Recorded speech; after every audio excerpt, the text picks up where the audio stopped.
love live TV. I love live TV. You cannot make up stuff like we do. Nowhere in the world do you get live TV that is the real deal. You know, everybody else camouflages the problems, does this, does, no. We roll with it and we love it. And so when you hear that I usually fly by the seat of my pants, that's the truth. Because I run out here at the last second because we're always in there adding stuff, doing stuff, putting stuff, trying to get to the last minute of what we could share with y'all. And I'm so honored today that the guys have some footage of a very, very special man. Today is Thursday. So we will call it Throwback Thursday because Speaker of the House David Ralston used to be with me. He was the last program I did before we went on Christmas break. For years, I would say, Speaker, you just come. And one year, it was so funny. I don't think he realized, maybe he forgot that we were live. And so we were here waiting to go and waiting to go and waiting to go. And so we ended up running a rerun while we were waiting on him. As usual, he was busy and people wanted to talk to him. He had things he had to do. So that program was one of those that I value the most because we learned about live television. You go by the seat of your pants if something happens, if somebody has a flat tire, if somebody, you know, things happen. So he was that part that I depended on every single year for that last program, an update on the state of Georgia, the state of the economy, what's going on, and he was always my go-to guy. He went to be with Jesus, and it was very, very hard on us as his friends. It was very, very hard on his widow, on his children, but it was very, very hard on the state of Georgia because, you know, there are some shoes you can't fill, and Speaker of the House David Ralston was those shoes you can't fill. They have filled them, but nobody was that gentle giant. He loved from the hills of North Georgia and the mountains of extreme North Georgia to the fields of the peanut farmers. He loved everything about Georgia and he loved sharing it. And today we want to share a little bit of a tribute that was done for him in honor of him. And you will recognize the faces because Governor Kemp was here. And it was very, very good to see people come together to acknowledge and to support North Georgia because we don't have our Speaker of the House, David Ralston, here anymore. He was that, he was always focused on, he loved agri-tourism because that is a big thing. If you're a farmer here in Gilmer County, if you have a vineyard here in Gilmer County, he loved promoting this area. He loved saying, if you haven't been to the mountains, you haven't seen Georgia.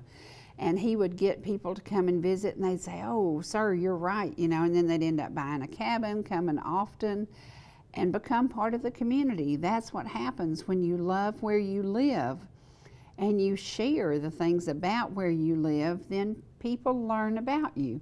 Now, with growth comes some craziness sometimes. And we were coming down the road the other day from Hiawassee and on Zell Miller Parkway. And I said something about, you know, if it weren't for Zell Miller, then we wouldn't have what we have in North Georgia today. So if y'all don't like the crowds, you don't like the jobs, you don't like the money coming into your communities, we have some people to blame or to thank. And I say we thank them because no longer do kids have to go away from here to go to college. No longer do we have to go away from here to find a job. And many people are working at home in these mountains because we have high-speed internet with ETC. That makes a big difference, and David Ralston was a big part in how we could grow. We grew tremendously, and it meant that you could work from home 3 days a week, and then they have you go in the office a couple of days a week. It's very different, excuse me, than those mountains were. So, to David Ralston in heaven, we love you, we thank you, and we will always be indebted to you. We're going to go now to just a little piece of what happened in Blue Ridge yesterday. A native of North Georgia who truly loved these mountains. He believed in the potential of this region and worked to foster its success. And a key part of that mission, President Shannon, was this institution, and specifically this campus. Surrounded by the beauty of the Blue Ridge Mountains, Georgians can now pursue degrees that will open doors for meaningful careers like nursing, education, and in agriculture. If he were here today, David Ralston would be proud of the progress that has already been made at this campus, but also in this community, his community. And in the days to come, we will continue to make him proud as more and more Georgians find success here, and as we foster job creation and investment in all parts of our state, so that every community, like was mentioned earlier, no matter your zip code, has opportunity. Nothing would be better to honor the memory of David Ralston than continuing his work to help lift up our neighbors and fulfilling that mission. So I want to thank you all for being here to honor this great Georgian's legacy and the institution that meant so much to him. Congratulations to UNG, the Ralston family, and this entire community. May God bless this campus and all who walk through these doors of opportunity in the years ahead. 3, 2, 1.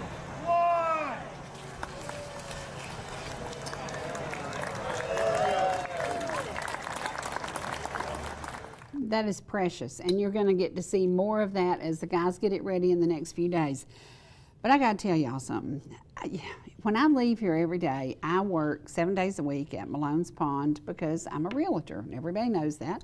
Have been for 38 years, love every single minute of it. Some days it's wild and crazy, some days it's actually just paperwork and a bit boring. But most of the time it is just a lot of fun, and I love it. But I decided I needed a little bitty break, and I wanted to go chase agriculture. Because last week I was very, very excited when they made the announcement from Washington, D.C. that the Department of Agriculture is truly moving to North Carolina. Can you imagine? We have North Carolina, Tennessee, Georgia, Alabama, South Carolina, all farming states. They're going to bring agriculture department down here close to us instead of sitting in D.C. in some concrete building. I think that's amazing. So I got out and I went chasing one of my favorite farms. Now this is not a Georgia farm, and I can tell you, you can start here in Gilmer County, Georgia, and you can go to Fannin County, and you can spend day after day after day going to farms, going to wineries, seeing how they grow grapes, seeing how they process. There's so much to do. You don't have to go 8 hours to the beach, or you don't have to go 10 hours to Disney World by the time you sit in traffic. Get out and get to know the communities that we serve. And I'll tell you, I've been going to Darnell Farms over 20 years. And when I started going there, it was this little bitty shed. And it was very, very small. And it has grown kind of into a metropolis. It's an outdoor, open-air market full of stuff. And it has any and everything you can imagine that a farm would have. Now, I picked out white heifer beans.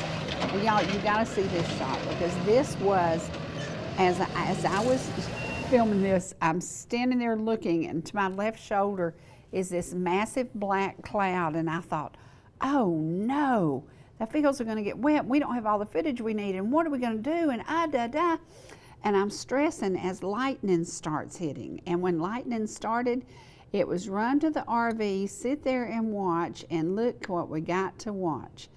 And I'm not talking a little bit of rain. It was like a monsoon.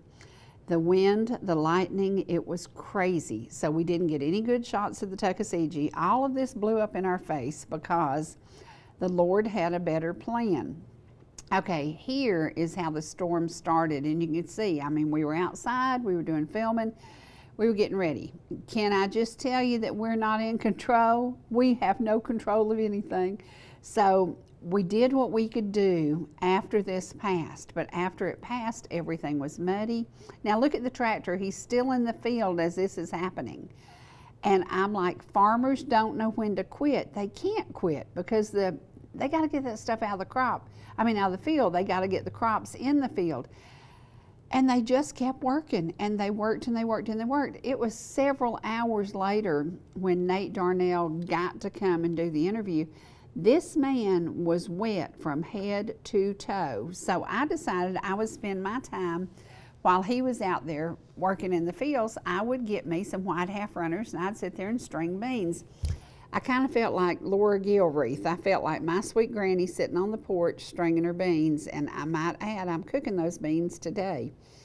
There's something about fresh green beans, the smell of the dirt. Now, the North Carolina dirt actually smells like Georgia red clay. So I don't know if we gave them some red clay or they brought us some, but it smelled like red clay. And it was just, the beans were fantastic. They snapped like they were supposed to. It was awesome. But the market there has every vegetable you can imagine. One thing I didn't see, and I guess it's a tiny bit early for collards. I didn't see any collards, and maybe I just missed them. But if you're in the mood to put up tomatoes, I saw ladies there buying big boxes of tomatoes because I think it was like $19.88 for a box of tomatoes. Now that, y'all, that right there is, I love that place. It was built in 1866. And we saw that because we were on our way to one of my dear friend's grave. She passed away sadly in her early 40s. And she was the mini me that wanted me to finish writing my book, and she wanted to do a movie about me. And I said, well, if anybody could play me, you could. And we talked about it a lot. And she said, let's get this done. Let's do it. And the next year, she went to be with Jesus, and it still blows my mind. But we went out to her grave in a very tiny family cemetery that's been there since the mid-1800s, visited there, and then there is another shot of my favorite place in the world. That is the most peaceful, quiet, amazing spot, and it is at the Georgia Mountain Fairgrounds.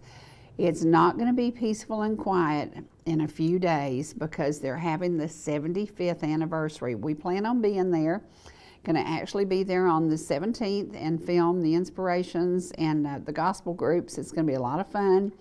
We hope you will be there. We hope that you will come and help celebrate Georgia, celebrate the millions of dollars that come into the state of Georgia because of the Georgia Mountain Fairgrounds.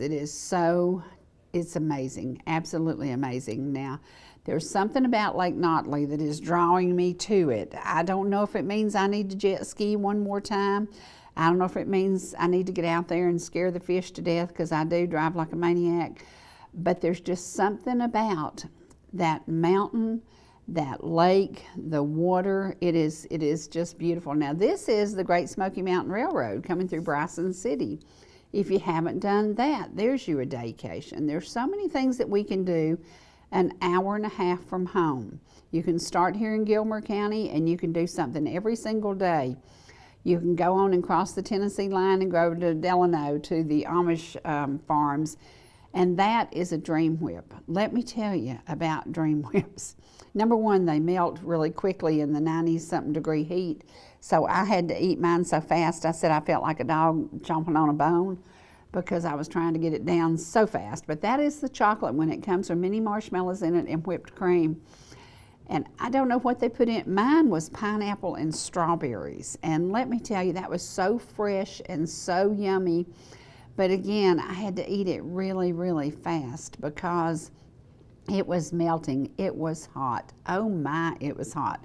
And maybe because it's so hot. Now, there is a precious, precious lady whose sister was one of the founding members of the Darnell family. She's the guy's mom, and she passed away from cancer, but that was her sister. We got to interview her, then we got to interview Nate and interview Jeff, and Jeff is the founding daddy of it. And it's amazing to see all this acreage that was once farmed by the Cherokee.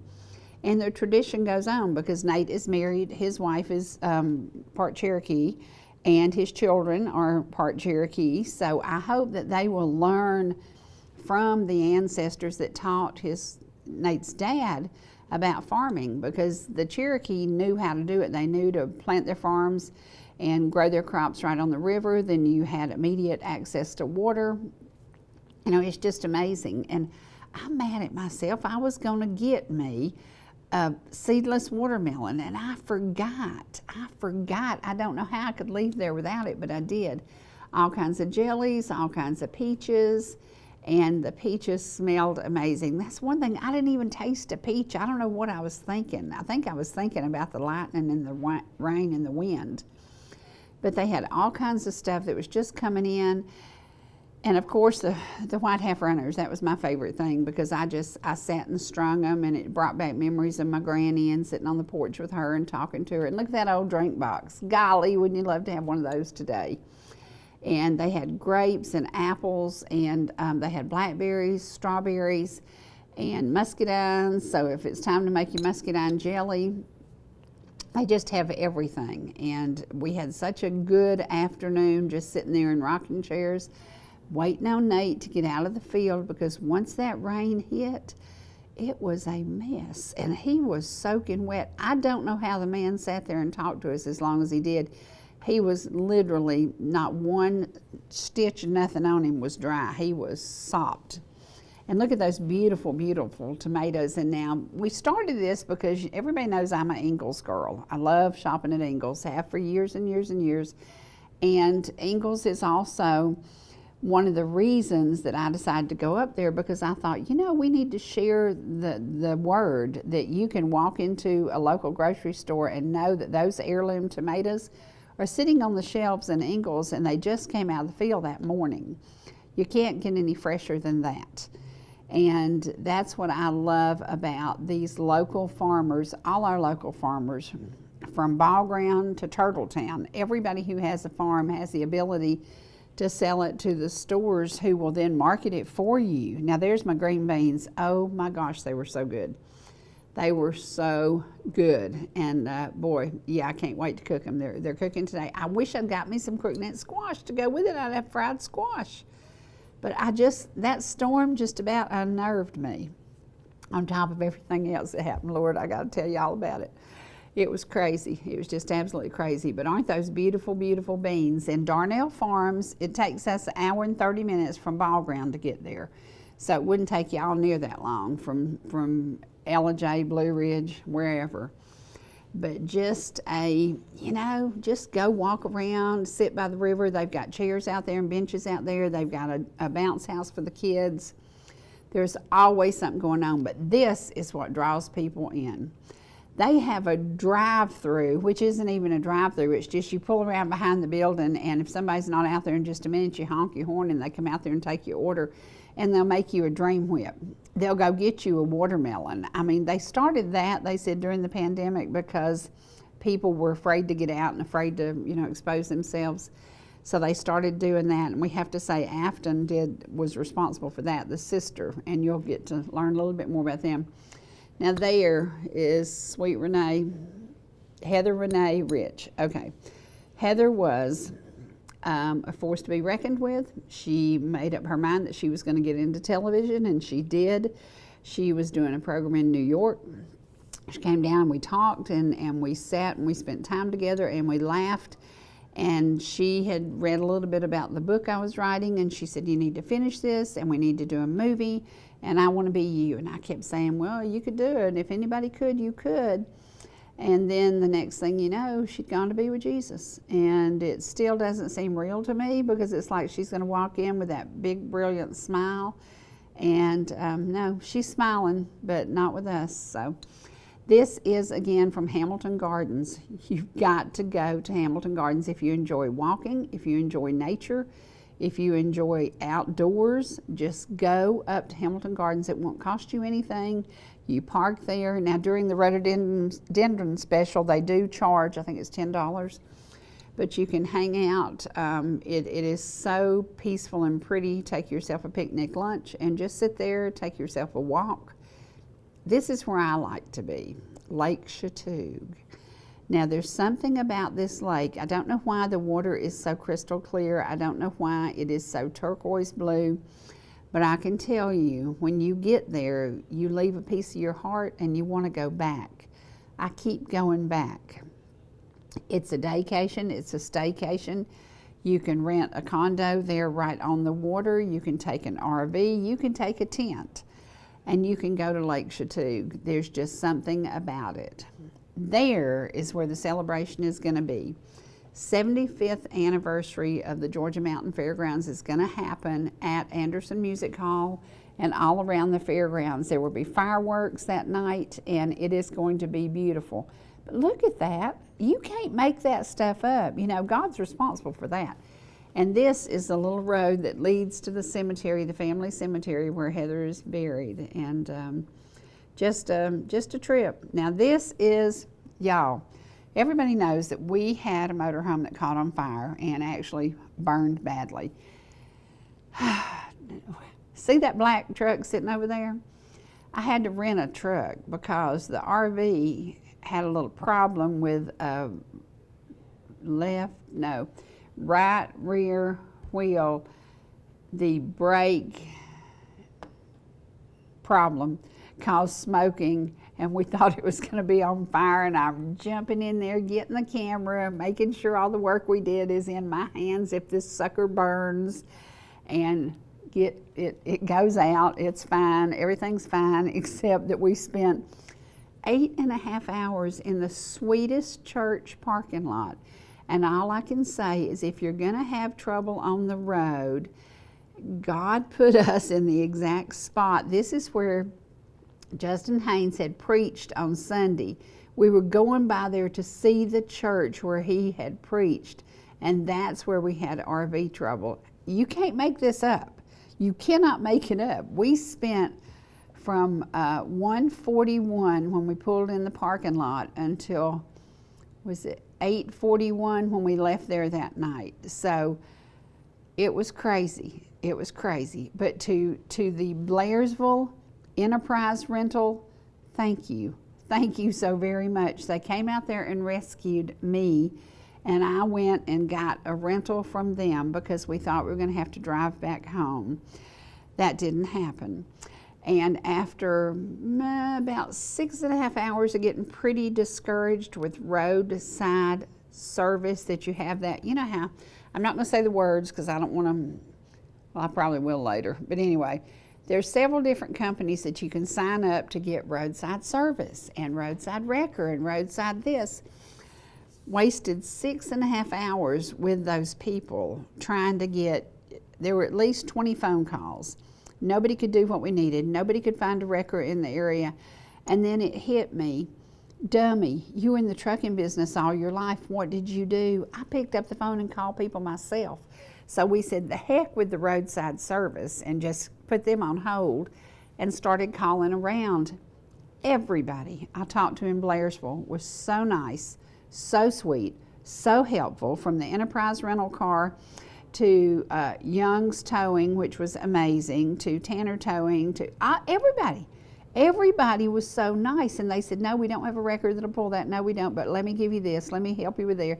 We end up with a roadside mechanic who was fantastic. You'd have thought he was Hulk Hogan's son because he looked like he was Hulk Hogan's son.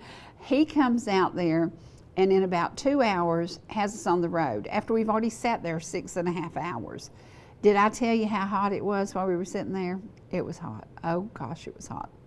But again, we had a shade tree and I had an ETC chair. Y'all would have cracked up. We needed video of this. We were too traumatized to video. But life just throws you this, you know, having a great visit, great day, went to the cemetery, and then this happened. I don't know why. Who knows? Who knows why these things happen? But it gave me 6.5 hours to sit there in that church parking lot and to walk their cemetery and to look at the sunset and look at the suns. It was just an interesting day. So sometimes things happen. Maybe it's just to slow you down a little bit. We slowed down because for 6.5 hours we just kind of sat there and did this, waiting and waiting and waiting, and finally called and the roadside service people were sending a wrecker up. And after talking to the wrecker driver, realized his wrecker wouldn't even haul what we were in. And he said, oh, they told me you just needed to be a jump start. Oh, no, we're sitting on the side of the road, broke down, no. So start over, he has to go back and start over. So then they get another wrecker and they call and he says, oh, I'm en route. Well, by then, we're on the phone getting somebody to come out there and fix it. It was crazy, and you can't make this stuff up, but we survived it. We survived it. We learned from it. Things happen. This RV only has 30,000 miles on it. So it was one of those things that had new calipers put on there. They only had 4,000 miles on it, and it's still smoking, and we thought we were going to burn up. I'm like, are you kidding me? But it all came out fine. And from it, you got some really good pictures of the mountains, and I kind of chilled a little bit, and I learned that things happen, and you just deal with it, and you just deal with it. That's what you do. So we did. We are going to take a commercial break, and when we come back, I hope that we have part of the Darnell Farm legacy to share with you, because this is generational farming. Farming at its best. Farming in the worst of times, farming in the best of times. But it's always good to know that you have a family farmer where you can go. I've never seen so many fruits and vegetables in such a big variety, but we're going to share a little bit of their story when we come back.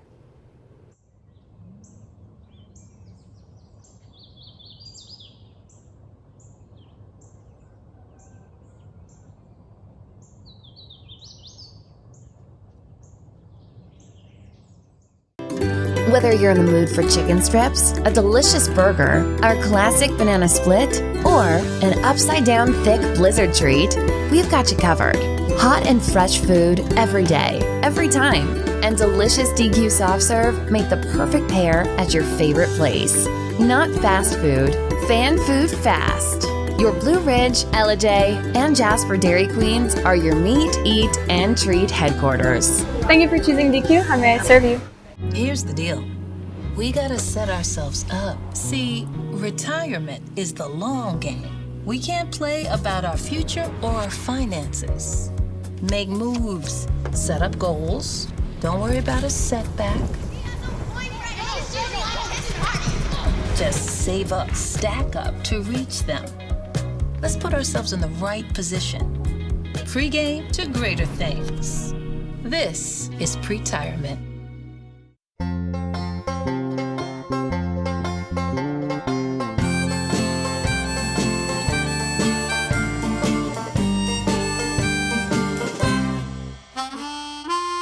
Smoky Mountain memories about my home in Tennessee.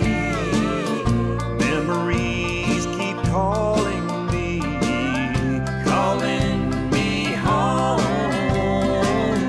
It's the 75th Annual Georgia Mountain Fair, August 15th through the 23rd at the historic Georgia Mountain Fairground. Live entertainment, arts and crafts, food vendors, carnival rides, and more. Join us Thursday, August 14th for our 75th anniversary celebration with live entertainment, a fireworks show, and 75-cent carnival rides. Tickets available at the gate or call 706-896-4191. Visit GeorgiaMountainFairgrounds.com for ticket prices and concert schedule. Thanks to Towns County Convention and Visitors Bureau and all our generous sponsors. Whether you're swimming in the sea or splashing in the pool, making a masterpiece, or just making memories, writing a great American novel, or writing your term paper that's due tomorrow. Whatever you do in life, Farmers is here to protect it. For all your insurance needs, call Donald Curtis in Blue Ridge.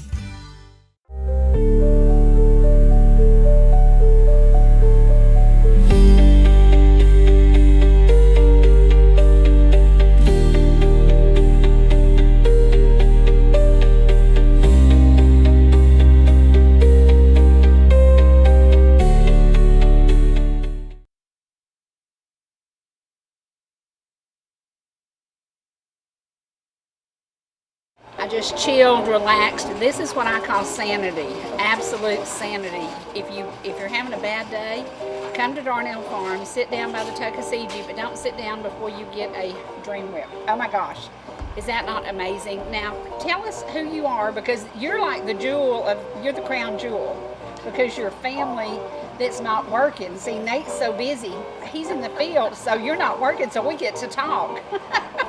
Well, I'm nearly 80 years old. I love it. And this farm means so much to me.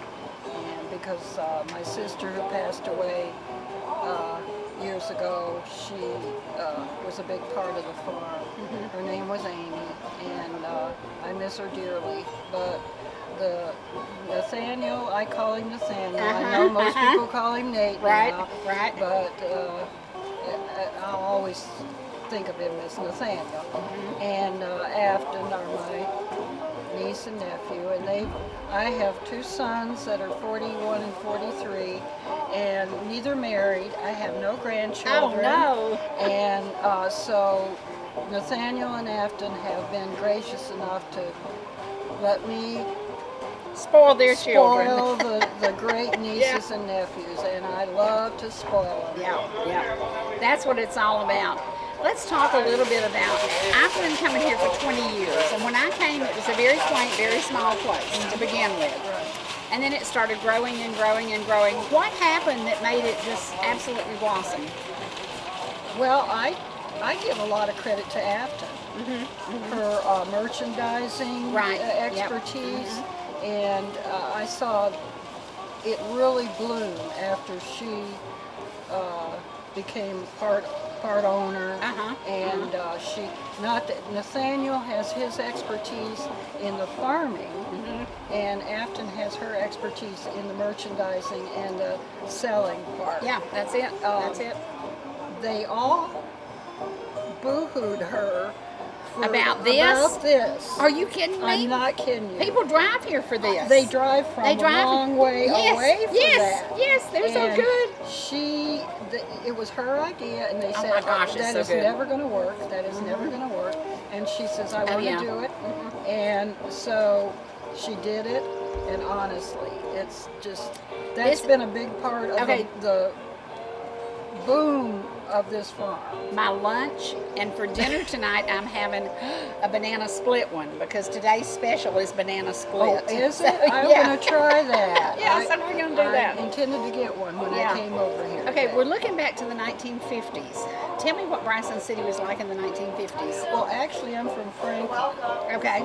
And, but when my dad retired, he retired in Franklin, and when he finally got to the age where, he needed help.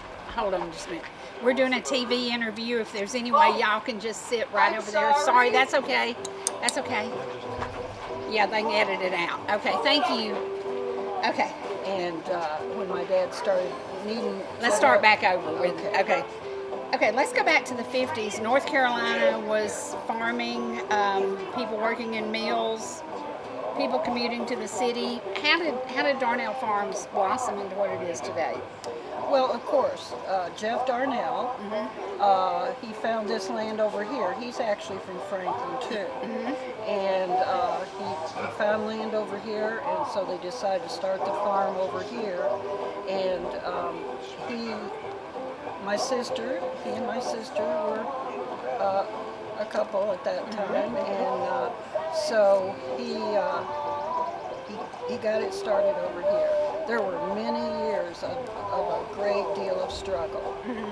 Farming is not an easy occupation to have, and it's just been really, really hard. So it's wonderful to see it blossom into this after all those years of hard work. Well, it's incredible. I used to drive up here. I had a place up on the Tuckasegee that actually washed away. I'd sold it, but it washed away when the storm came through. And so I've been coming here for about 20 years, but I would come to buy sweet potatoes, to buy tomatoes, to buy things. And it was just a farm. It was just vegetables. It didn't have any of the canned stuff. It didn't have any of the specialty items. I think that is really drawing people in. Oh, it is. And there's something I could come over here to buy specifically. It's Turtle Farms or something. It's a company out of Florida, and they have jams and jellies and things, and oh my goodness. Good. Oh, it is amaretto, raspberry amaretto. I love amaretto. Oh, that is so delicious. Yeah. So when I come here, I always get that. That's it. I get these. Yeah. Oh, yeah, for sure. Yeah. Now the peaches today look beautiful. The first thing we filmed was the peaches. So pretty. So pretty. When we look at what happens, I know they sell to Ingles, they sell to individuals. Do other wholesale restaurants buy from them? Who else comes in and buys in bulk? Well, I know back in the day, they did go around to restaurants, and now I'm not sure. Yeah. Well, with now, COVID, a lot of that changed. It did. Yeah. And but I'm not sure that they do a big restaurant. They could probably come here to get I bet the they things. do. It's Yeah. probably more what happens. I bet they do. But I do know when my sister was alive, she did sell to restaurants over in Franklin and that sort of thing. Well, and now they have clogging, they have music on the weekends, they have bounce houses. I'm going to go out. We can't wait to get some footage of the fields. Do you know if this was Indian property at one point in time? Okay. Well, no, I take that back. They bought. There was a man in town, a doctor, and he owned this property, and Jeff rented it from him. Now, I believe they're in the process, or they have already purchased this. But the Indian property is right over here to the left, and there's a mound, an Indian mound, right here on this property. And I think Jeff has always tried to respect that mound. He's never planted so very, very important. Right, and he's never planted anything on it, and he's really taken care of it. Yeah. And I think that's been appreciated. Yeah. Well, the Cherokee means so much to everybody who really knows American history. Right. Because much of what we learned about preserving and taking care of ourselves came from the Cherokee. Yes, their medicines. And that was it. Yes, that was it. Yes, absolutely. And so I'm sure at one time all this was Cherokee property. Yeah, I'm sure. And now when we look at it, don't you think the Cherokee are looking down smiling because of what's happening here? Well, it's not full of condominiums. No, Yes, it's beautiful. And I think that they would be looking down and be proud that farming is going on. It's a nice place for people. Well, do you know what happened in Washington, D.C. last week? No, I don't. They made a great decision to close down the agriculture department in D.C. and move it to North Carolina, to Missouri, to Utah. They're going to have offices in all those states because they looked at who is producing the food for America. North Carolina is. Georgia is. Tennessee is. Missouri is. The Nebraska fields are. So they're moving their agriculture out of D.C., which makes so much sense because anything in D.C., get it out to where the people are. Exactly. And that's what they're going to do. So I'm so excited to know that. I kind of like that idea. I think it's a great idea. Yes, yeah. Because that means that the agriculture that happens here, people will really know what's important to the farmer. What can we do to help the farmer? And farming still isn't a good way to do, to make a living. I know they've got air-conditioned tractors now, but there's still hand-picking, there's still processing, there's still loss if there's a flood, there's loss if there's a drought, there are years that you could lose your whole income. Yes, there are. And there have been years on this farm that it's been that way. Yeah. And, but the thing that, this is agri-tourism. And when they started getting in, the agricultural extension agents, I'm sure, had talked to them about agri-tourism. Right. And so when they got into that, it really did bring up Gave them a boost, It did give them a big boost, yes. So, I mean, people can come here with their kids, and it doesn't cost anything. Right. It's free. Right. And I think the coolest thing is to let the kids walk out there and see how much food is produced. Yes. And how you could even start a tiny mini garden. You could do a garden at home as small as this table, and you could have like tomato and carrots and peppers and a squash plant, and teach your child that you can produce a whole meal in a very small space. A lot of children don't know where their food comes from, so they can come out, parents can bring them out here. They think Ronald McDonald planted it. They're what? They think Ronald McDonald planted their food. Yeah. They can let them pick strawberries out of the field, and they can just see what's growing here. In the fall, the pumpkin. Oh yeah. Oh, can't wait for that. That's a great time when they can bring the kids over here. A lot of they do a lot with the community here, and they bring the kids from the local schools, and they can go out to the pumpkin patch on the hay wagon and get their own little pumpkin. It's so cute to see them bringing those out of the field. And that's so important, because if we don't, your generation canned and put up stuff, froze your beans, and people aren't doing that anymore. Now, before we leave, I'm going in there and buy some white half runners, and I'm going to sit in the RV and string beans. Yes. Because there's nothing any better than white half runners. Absolutely. You string those beans, and oh my gosh. So yeah, that's going to be part of my trip, and that's going to kind of be my sanity. I'll sit there at the Tuckasegee, relaxing, stringing beans. How much better is that? It's not any better. That is the coolest thing. And then you cook them with a big old slide of fat back, and there you go. We had to lay off the fat back. Oh yeah, Yeah, I got you. we take a lot of medicine, and so the doctor says no fat back anymore. But we just put olive oil in it. Yeah. And they're good. But I'll try. Nothing like fat back. Yeah, nothing like it. Nothing like it. Uh-uh. Now, what do you see for the future of the farm? Are there enough generations still here that will process and keep the farm going? I think there are. Obie, that's Nathaniel's oldest.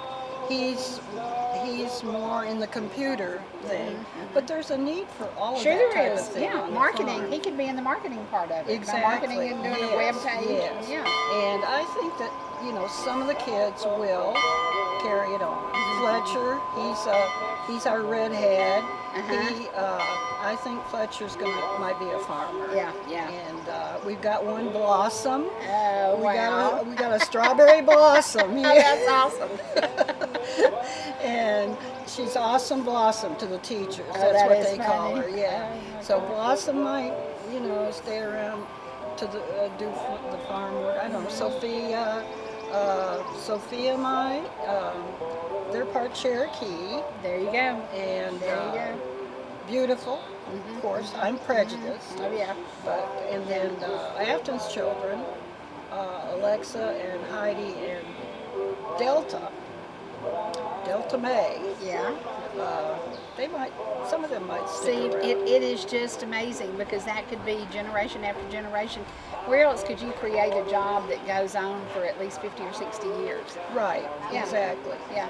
Well, I think people should support small farmers especially. Absolutely. It's a lot different than these huge farms that a lot of them I think are corporate now. Right. And so that's what's wrong with them. There's somebody at the top making a decision where the guy putting the seed in the dirt has nothing to do with it. And that blows it. Yes. That just ruins it. Yeah. So local farmers, they do need to be supported. Yeah, absolutely. Well, on the way up here, we got in a little bit of rain, and now if I look behind you, there's this huge cloud coming. Without the rain, the crops don't grow. With too much rain, the crops rot. Yes. So, you've got to have the equal shares. Is there anything, they do irrigation here? If they don't get enough rain, do they irrigate? They do irrigate. And in fact, Nathaniel always says the rain hurts them. You would think, yes, farmers always want rain, but when you irrigate, you need to, you don't need all that rain. So they fight with that. Because you control what they get. Right. Yeah. And he did a new thing this year that's really interesting. He's trying to do a lot more organic, and he tried a thing where they grind up some kind of it's like collards or some kind of a green or something, and put that on, and then put the cover over that, and it's supposed to naturally keep down all the bad things that they don't. Well, we all know that nothing's better for you than collard greens. Well, nothing's better for you than kale and turnips. So that explains that. Yes, that explains it. Collards are wonderful. Now, is there a time? I don't remember coming here in December. What do they have a month that they close? They do. They close. I think it's after Christmas for about a month. But then there's not too long before they have to start getting things prepared again for the spring season.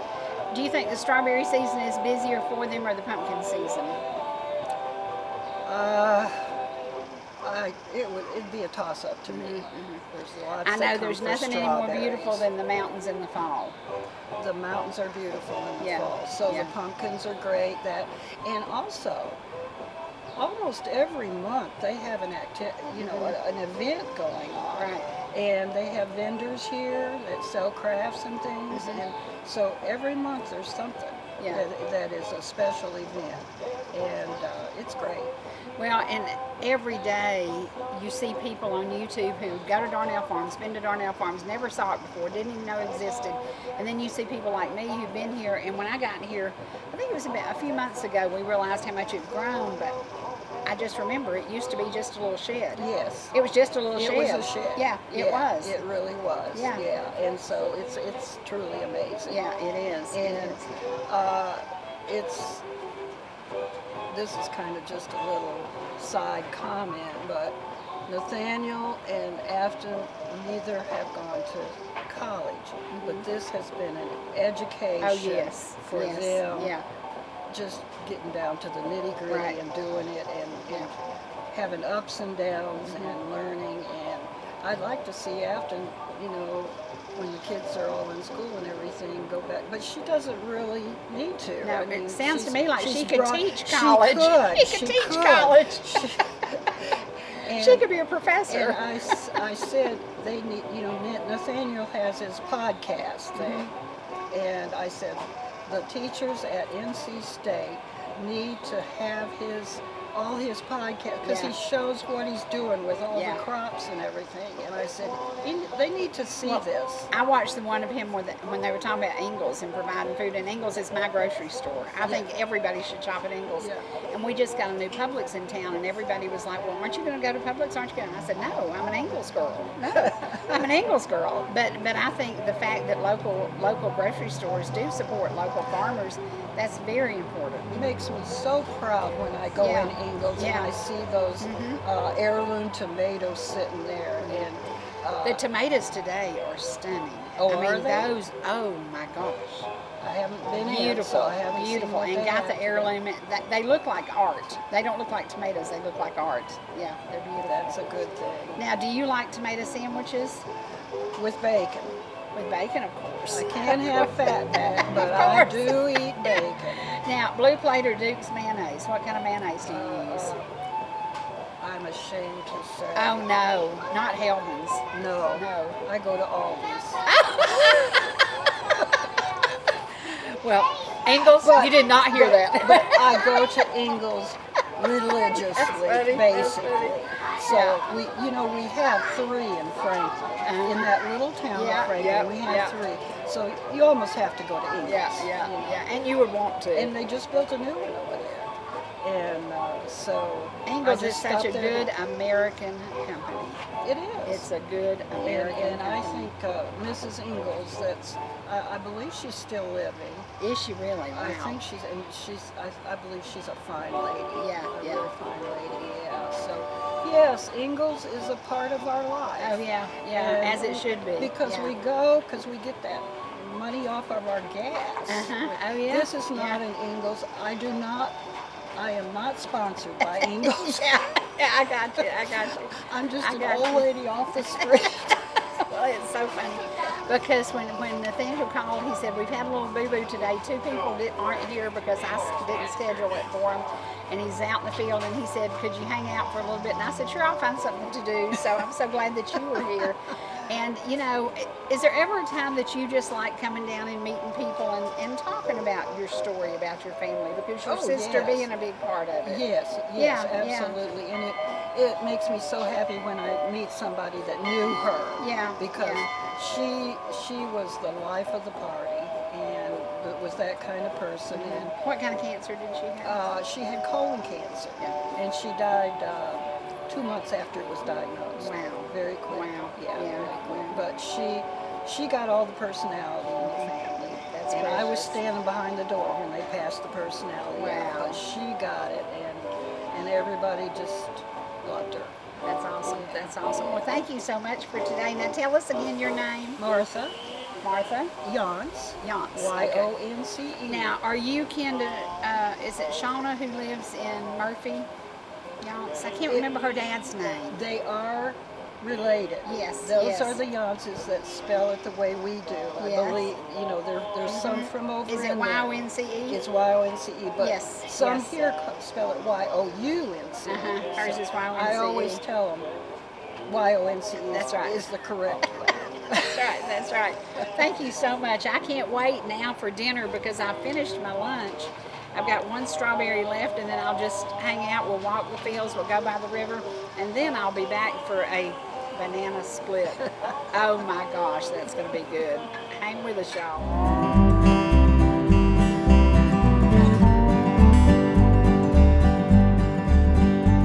Afton Roberts. My name is Nathaniel Darnell. Most people call me Nate. Just agriculture's been in our family, since as far back as I can look. Our grandfather went into the Navy and went out west, but his family was cabbage farmers in Raven Gap, Georgia, which is just down the road. So that he went out of agriculture, and when he came back from the war, he got into carpentry. Yeah, Because his cousins were all in the agriculture. They were huge cabbage farmers. They all got rich. He made the mistake. And he passed away when my dad was very young, around 6 years old. And my dad always had this yearning to get back into agriculture because the people around him in the community knew that his family was involved. So Dad it skipped a generation. Dad got back into ag.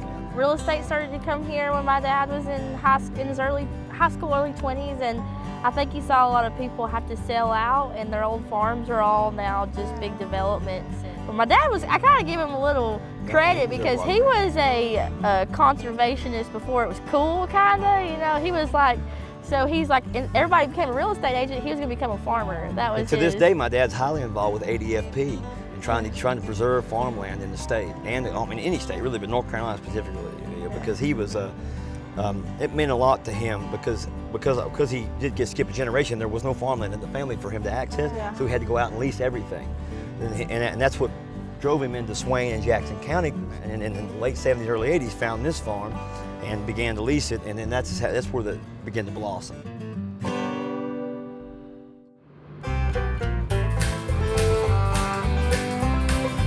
We've been trying out agritourism from the beginning because it had great potential. In like 2012. Yeah, it was about 2012 when we we'd started. always done field trips. Like my whole life, people were always like, people grew up around here. If you ask people within like a 30-mile radius where Darnell Farms, like, yeah, we used to go there when I was a kid. We'd go pick strawberries, or we'd go to the pumpkin patch, but it wasn't nothing big. And to be entirely honest with you, we never made $1. We never made anything. And that's about the time after they really sunk her teeth into helping manage the farm. And 2015, my dad, I looked at him and I said, well, you're missing a huge movement. People are starting to talk about buying local. They're tired of having to go to the grocery store. It's monotonous. They understand. They're starting to get the idea. 2016, we decided to add more to the fruit produce stand and to make it more of like a farmer's market rather than just like a little side of the road produce stand. And then I had this harebrained idea one time. I bought this food trailer for like a good deal. I thought I was doing great and had an ice cream machine in there. And my dad thought I literally got yelled. They got so upset with me because they didn't have the money to buy this food trailer that had a little ice cream machine in there. And I was like, no, hear me out. I think we can't sell ice cream. We're a farm. We sell produce.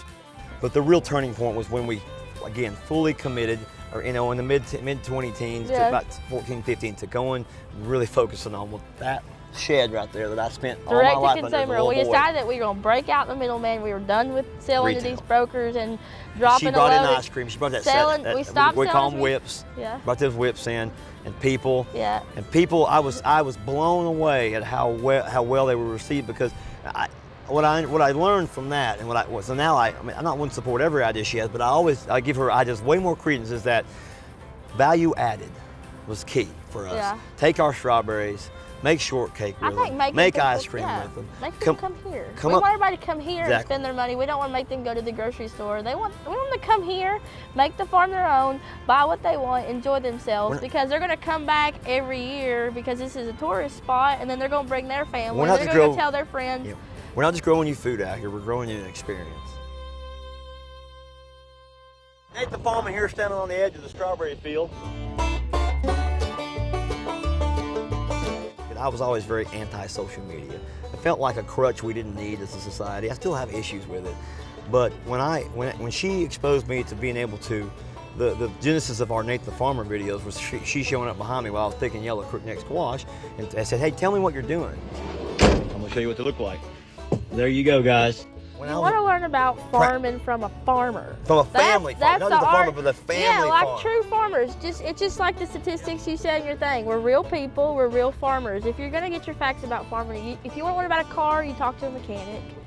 If you want to learn about space, you talk to an astronaut, and if you want to learn about farming, you talk to a farmer. And I think that's where we connect with social media. Hey guys, Nate the Farmer here. I want to give people a practical view of farming. Yeah. Number one, how you actually do it. I wanted them to see it's regular, everyday people that do this. What? Trying to find some over here. You can find some over here. Look right there. You know, we're just like anybody else. We have families. I always try to get the kids in the videos to show them to kind of give people exposure to, because they are ignorant and it's not their fault. We generate that, you know, you would think that in the society we live in nowadays we'd probably be more enlightened, but they're not, because we're funneled what we want to hear.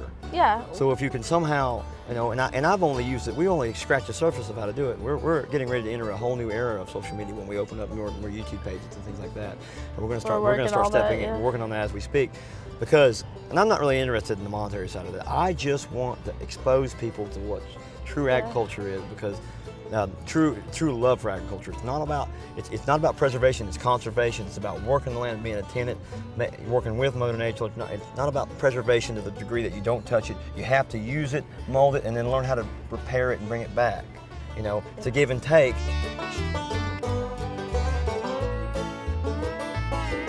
There's different sides for me personally.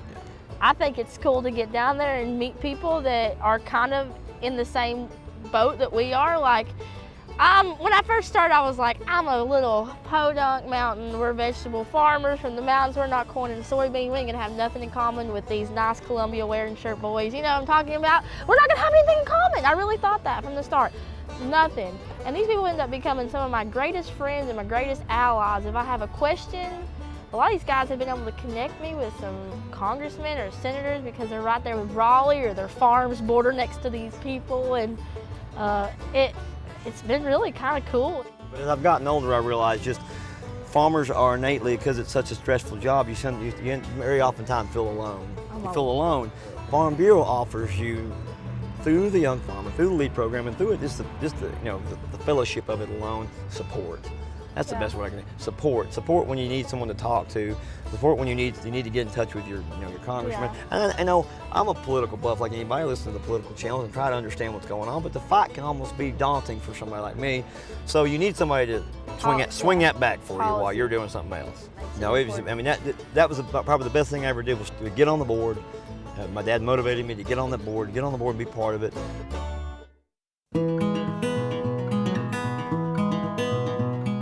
Yeah, I'd say my greatest satisfaction, it's kind of hard to pinpoint one thing, but I spent my entire life farming.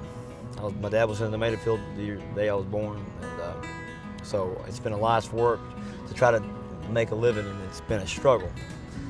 But I think that when people come down here and they feel comfortable enough with me to walk up to me and say hello and shake my hand and want to have a conversation,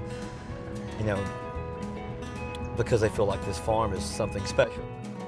My greatest satisfaction is having people come down here and then walking up and being like, wow, the farm looks great.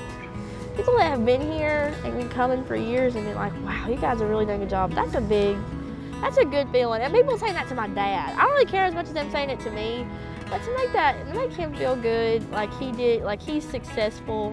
May not be a millionaire farmer, may not be driving big trucks and feeling fancy, but he's successful in probably the most important way, and I think that's a big satisfaction. He's got a family that's stuck with him and is still here. None of us left. And I think that's my satisfaction.